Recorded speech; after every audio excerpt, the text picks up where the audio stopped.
Could you share your worst jet lag experience? The worst of the worst. I think it is classic. Okay. You're gonna love it.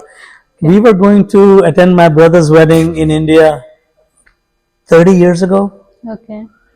and we were going via Japan on December 23rd. Oh, you remember that? I remember the date because his wedding was on the 29th of December. Okay. So we flew into Japan, and when we landed in Japan, the airport was packed man to man. Okay. It was so crowded.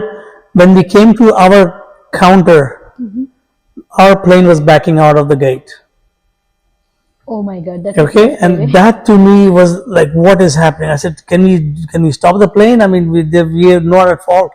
We were on the tarmac for so long, and then finding our way to the counter. And I had an Indian passport then, and in Japan you cannot stay more than 24 hours on a foreign passport without a visa. Oh, So they sent a security guard and they put us in a hotel, and I had to book my flight back to Dallas the next day because there was a connecting flight from Dallas via Germany. okay. So that was a harrowing experience. That was unbelievable how that happened.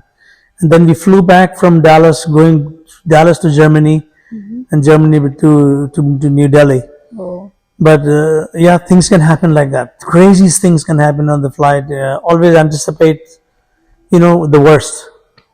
If the worst doesn't happen, you're well off.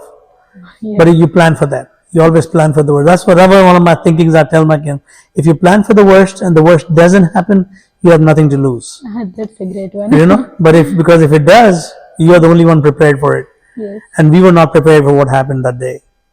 We were like lost. We lost so much money, and there was so much hard. big hassle. Okay. But we made it on 27th of December, 2 days before the wedding.